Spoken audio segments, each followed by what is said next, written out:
आज का वीडियो काफ़ी इंपॉर्टेंट है क्योंकि आज मैं बताने जा रहा हूं मॉपअप काउंसलिंग में अपीयर होने का रिस्क फैक्टर क्या हो सकता है। क्योंकि आज से आपका मॉपअप का रजिस्ट्रेशन स्टार्ट हो रहा है। पहले तो ये जान लीजिए कि मॉपअप में रजिस्ट्रेशन किन्हें करना है और किन्हें नहीं करना है। सबसे पहली बात, जिन बच्चों को राउंड 1 में सीट मिली है उन्होंने फ्री एग्जिट किया है और राउंड 2 में कोई भी सीट अलॉट नहीं है, उन्हें मॉपअप में दोबारा रजिस्ट्रेशन करने की ज़रूरत नहीं है। जो बच्चे ऐसे हैं जिन्हें राउंड 1 में कोई सीट नहीं मिली, राउंड 2 में सीट मिली, लेकिन राउंड 2 में उन्होंने सीट को लिया नहीं, ज्वाइन नहीं किया, उनको फिर से रजिस्ट्रेशन करना पड़ेगा मॉपअप में दोबारा। रजिस्ट्रेशन फीस विद सिक्योरिटी, ठीक है। और ऐसे बच्चे जिन्हें राउंड 1 या राउंड 2 दोनों में सीट नहीं मिली है, उनको कुछ नहीं करना है, उनका मॉपअप में रजिस्ट्रेशन ऑलरेडी है, वो वैलिड माना जाएगा। ऐसे बच्चे जिन्होंने अभी तक रजिस्ट्रेशन नहीं किया है, ना ही राउंड 1 में ना ही राउंड 2 में, वो मॉपअप में कर सकते हैं, ठीक है। तो ये 3 तरह की कैटेगरी है। मेनली जिन बच्चों को राउंड 2 में सीट मिली हुई है और उन्होंने सीट को ज्वाइन नहीं किया है, वो दोबारा रजिस्ट्रेशन करेंगे मॉपअप में with payment of security fees, ठीक है। फिर से आपको, क्योंकि सिक्योरिटी फीस आपकी लैप्स हो चुकी है। तो ये तो रही मॉपअप रजिस्ट्रेशन की बात। अब चॉइस फिलिंग भी मॉपअप की बहुत ज़्यादा इंपॉर्टेंट होने वाली, क्योंकि मॉपअप की ही चॉइस फिलिंग आपकी स्ट्रे में जाएगी, दोबारा चॉइस कर फिलिंग करने का मौका नहीं मिलेगा। मतलब ये है कि यहाँ पे आपको कैलकुलेटिव रिस्क लेना पड़ेगा और साथ ही साथ चॉइस फिलिंग भी ऐसी करनी पड़ेगी कि आप मॉपअप में सरवाइव कर जाएं अगर स्ट्रे तक जाना है तो, कि मॉपअप में आपको वो सीट ना मिल जाए जो आप नहीं चाहते हैं। क्योंकि अगर आप मॉपअप में सीट ले लेते हैं तो आपकी काउंसलिंग ख़त्म, ऑल इंडिया कोटा की काउंसलिंग ख़त्म। अगर आपको सीट मिल गई, आपने ज्वाइन किया नहीं किया मैटर नहीं करता, लेकिन आपकी काउंसलिंग ख़त्म, आप बाहर आ जाएंगे। तो अब ये सोचना है कि किन्हें आना चाहिए किन्हें नहीं आना चाहिए। रिस्क फैक्टर यही है, मॉपअप का रिस्क फैक्टर यही है कि अगर आपको यहां पर सीट मिली और आपने ज्वाइन नहीं किया तो आप आउट ऑफ काउंसलिंग हो जाएंगे ऑल इंडिया कोटा के। फिर चाहे स्ट्रे में कितनी भी अच्छी सीट हो जाए, आपसे लो स्कोर के बच्चे को मिल जाए, आप बस बाहर से देखते रहेंगे, आपको वो सीट नहीं मिलेगी। मॉपअप का रिस्क फैक्टर में हम बात कर लेते हैं। रिस्क फैक्टर क्या है मॉपअप में? देखिए, टू बी फ्रैंकली सेइंग, अब यूपी बिहार, ठीक है, इनका आपने बिहार का तो इन्होंने रिजल्ट ही पता नहीं कैसे क्या किया था, मेरिट बढ़ा दी और रिजल्ट बहुत ही बेकार टाइप है। उसके बाद टेक्निकल इशू करके उसको रिजल्ट को हटा दिया है, निकाल दिया है। दोबारा रिजल्ट आएंगे क्योंकि कट ऑफ में कम से कम 10 से 15 मार्क्स का डिफरेंस अभी भी आना चाहिए और उन्होंने डिफरेंस बहुत कम रखा था।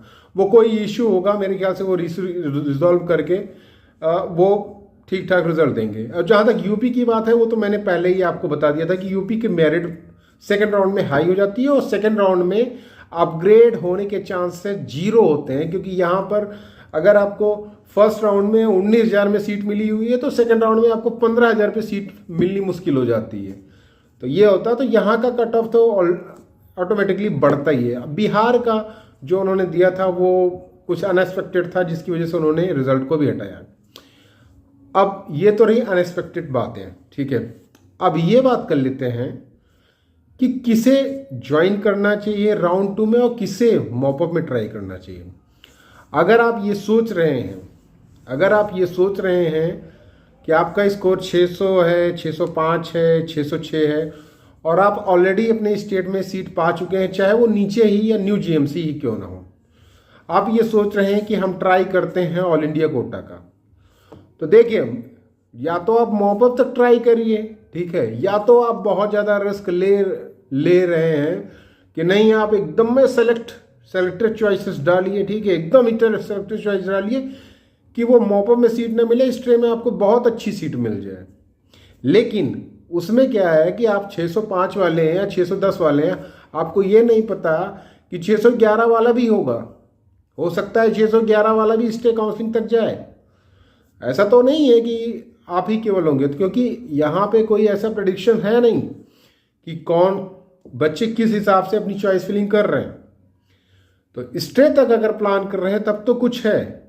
अगर 605 वाला या 610 वाला आ रहा है मॉपअप में अपने स्टेट की सीट को छोड़ के राउंड 2 की, तो उसका प्लान स्टे तक है तब तो ठीक है। लेकिन अगर आप ये सोचें मॉपअप तक है, तो मॉपअप में आपको किसी साउथ का कॉलेज कोई मिल जाएगा, नहीं पुराना मिलेगा, नहीं नया मिलेगा, तो कुछ पुराना मिल जाएगा, लेकिन साउथ रीजन का कॉलेज मिल जाएगा, या फिर किसी को वेस्ट बंगाल या उड़ीसा का कोई कॉलेज मिल जाएगा, ठीक है, जो कि आपके स्टेट के न्यू जीएमसी या फिर थोड़े से 2020 वाले या 2019 वाले जीएमसी से उतने अच्छे नहीं होते हैं, ठीक है। तो कहने का सीधा सीधा मतलब ये कि या तो बच्चे हैं जिनका 650, 660, 670 स्कोर है, वो भले ट्राई कर सकते हैं हाई रिस्क लेके कि भाई हमारे पास बैकअप ऑप्शन है। अब आप अगर आओगे, आप ट्राई करोगे 605 वाला, बैकअप ऑप्शन क्या लेके आएगा कि उसको साउथ का कॉलेज मिलेगा। बैकअप में एक लिमिटेड चॉइस डालेगा, उसके बाद ये सोचेगा कि भाई मॉपअप लास्ट राउंड है और इसमें अगर सीट नहीं मिली तो प्रॉब्लम हो जाएगी, तो फिर नीचे बैकअप प्लान भी तो उसका रेडी रहेगा। और बैकअप में आप साउथ के कॉलेज डालोगे, अगर आपका ज़्यादा बैड लग रहा तो आपको साउथ का कॉलेज मिल जाएगा और आप यहाँ छोड़ दोगे, आप यहाँ मॉपअप से ही बाहर। उसके बाद राउंड 2 के बाद मॉपअप में आपको एलिजिबल कई सारे स्टेट करते ही नहीं है राउंड 2 में, अगर आपने सीट छोड़ दी तो ये सारा चीज़ें आपको ध्यान में रख के चलनी है। तो यहाँ पर अगर प्रियोरिटी है आपके स्टेट में, जैसे मजबूरी है, दिल्ली जैसे स्टेट में 630, 635 वाले बच्चे को सीट ही नहीं मिली है, तो वहाँ पे मजबूरी है कि हाई स्कोर वाले बच्चे आएंगे और वो सीट चूज करेंगे। जहाँ पर ऑलरेडी सीट मिल चुकी है वहाँ पर अगर आपको मनपसंद सीट नहीं मिली है तो आप ट्राई कर सकते हैं, रिस्क लेके ट्राई कर सकते हैं, ठीक है। लेकिन अगर आपको सीट मिली है, ठीक है, और आप ट्राई करना चाहते हैं, ठीक है, मैं ये नहीं कहता कि ट्राई मत करिए, ट्राई कर सकते हैं, लेकिन फिर बैकअप प्लान के साथ, क्योंकि मॉपअप के बाद स्टे में सीट जाएगी कि नहीं जाएगी, और जाएगी तो कितनी जाएगी इसकी गारंटी तो कोई नहीं देता है। क्योंकि इस बार तो जो भी चॉइसेस होंगी बच्चे सेलेक्टेड डालेंगे, क्योंकि उनको पता है कि मॉपअप के बाद ऑल इंडिया कोटा इस तरह से टाइम शेड्यूल बैठा हुआ है कि हो सकता है ऑल इंडिया कोटा मॉपअप के बाद वो स्टेट मॉपअप में जाए और वहाँ पे सीट ही ना रहे, ऐसा भी पॉसिबिलिटी है। तो ये सारा रिस्क फैक्टर आपको लेके ही आना चाहिए। कहने का मतलब ये कि ये नहीं कि मुंह उठा के बस चल दिए, सारा फैक्टर है। अगर आपको लगता है आपका रैंक अच्छा है, स्कोर अच्छा है, आप ट्राई करना चाहते हैं, कर सकते हैं। लेकिन मैंने जैसे कहा स्टेट कोटा मॉपअप के भरोसे नहीं, ठीक है। फिर आप या तो मॉपअप में अपनी ऑल इंडिया कोटा मॉपअप में अपनी सीट फिक्स करिए, या फिर स्टे तक जाइए और स्टे में फिक्स करने की कोशिश करिए। ये दो चीज़ें हो सकती हैं, आप कर सकते हैं। लेकिन फिर आप ये सोचिए कि ऑल इंडिया कोटा मॉपअप को छोड़ के स्टेट में आ जाएंगे तो वो थोड़ा सा आपके लिए प्रॉब्लमेटिक हो सकता है। वैसे जिनको सीट नहीं मिली है वो तो ऑल इंडिया कोटा मॉपअप में भी जाएंगे, स्टे में भी जाएंगे, उनकी मजबूरी है। उनको स्टे में सीट मिल जाएंगी, जो नियर बाई हैं उनको अगर सीटें बचेंगी तो उनको डेफिनेटली सीटें मिल जाएंगी। जो बच्चे ये सोच रहे हैं कि अदर स्टेट के थोड़े से अच्छे जीएमसी हमको मिल जाए हमारे न्यू जीएमसी से बेटर, तो उनको मिल भी सकते हैं, नए भी मिल सकते हैं। उनको मिलने के चांसेस मॉपअप में थोड़े कम रहेंगे, लेकिन स्टे में चांसेस काफ़ी बड़े आएंगे बेटर कॉलेजेस के। तो अगर आप स्टे तक जाने का प्लान कर रहे हैं तो बात अलग हुई, अगर आप मॉपअप तक ही जा रहे हैं तो उस हिसाब से आप चलिए, ठीक है। वरना फॉरफिट ऑफ फीस तो हो ही जाती है और साथ ही साथ काउंसलिंग से भी बाहर हो जाते हो आप। तो एक आप खाका बना के चलिए कि किस सीट को छोड़ के, या क्या आपका प्लान है, क्यों आप जाना चाहते हो, क्या रीज़न है। जैसे कुछ बच्चे हैं बॉन्ड से परेशान रहते हैं, हाँ बॉन्ड इशू है तो आप ट्राई कर सकते हैं, ठीक है। लेकिन 1 साल 2 साल का बॉन्ड जो होता है वो ज़्यादा इतना मैटर नहीं करता है अनटिल अनलेस की फॉरेन लाइसेंसिंग का आप कुछ प्रैक्टिस कर रहे हो। तो इसलिए मैं हर वीडियोस में ये बताता हूँ कि कुछ भी करने से पहले 100 बार उसको सोच लीजिए, ठीक है, कि किस कॉलेज को छोड़ के आप किस कॉलेज के बारे में सोच रहे हैं जाने की, ठीक है।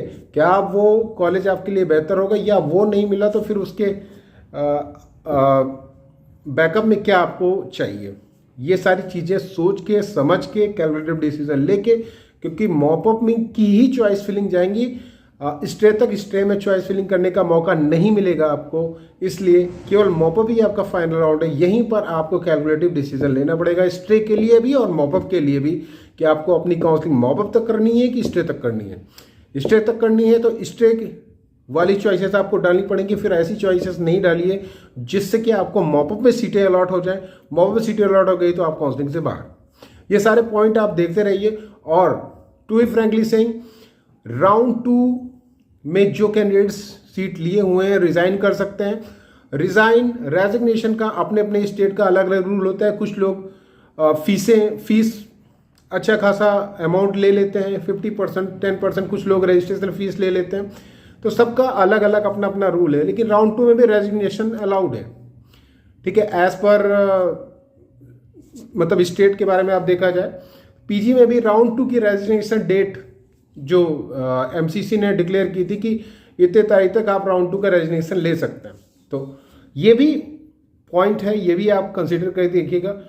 कुछ भी मैं ये बता रहा हूँ, कोई भी पॉइंट हो, कुछ भी आपको डाउट लग रहा है तो अपने स्टेट का स्टेट बुकलेट ही पढ़िए, रादर देन कि किसी और के यूट्यूबर के वीडियोस के चक्कर में आप आइए, ठीक है।